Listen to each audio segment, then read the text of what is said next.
Et l'évêque te donne aujourd'hui la parole. Qu'est-ce que tu voudrais lui dire? Qu'est-ce que tu aimerais voir changer dans l'Église? Je pense que ce serait bien que les prêtres puissent se marier. Parce que je sais pas pourquoi ça a été instauré à la base, mais enfin, pourquoi est-ce qu'ils peuvent pas se marier?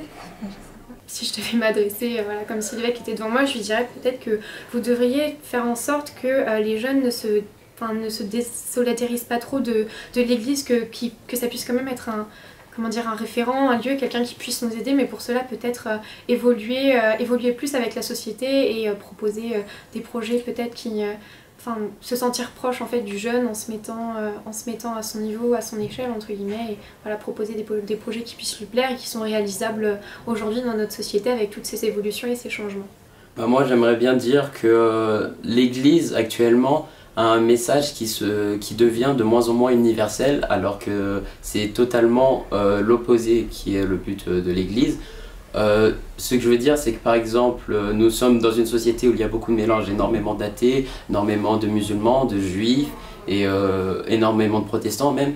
Et je pense que le but de l'Église, le premier but, ce n'est pas forcément d'avoir un message qui s'adresserait que forcément à travers une parole divine, mais tout simplement des leçons de vie, une philosophie de vie. Et donc je pense que s'axer de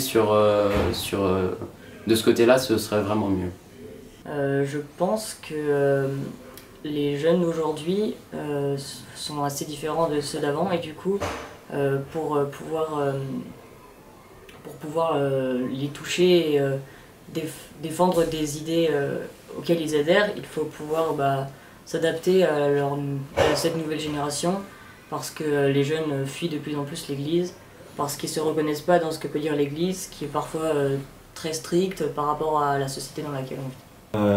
J'aurais certainement à dire merci pour ce que vous faites déjà, et aussi garder cette lancée de changement qu'on voit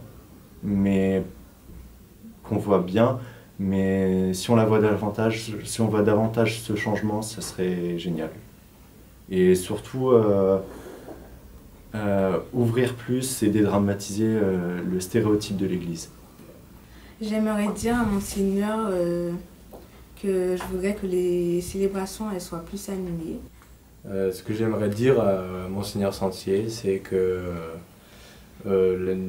les messes pourraient être un petit peu plus animées, même si voilà, par les jeunes surtout principalement, parce que souvent c'est des personnes âgées ou des personnes qui sont plus très très jeunes, on va dire, qui animent les messes, alors que voilà, certains jeunes ont vraiment un potentiel pour animer, pour faire chanter, donner d'envie aux plus jeunes, montrer une sorte d'exemple.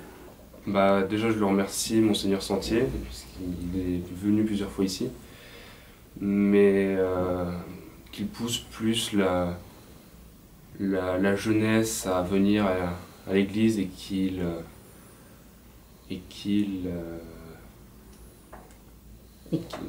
rende l'église plus jeune, entre guillemets.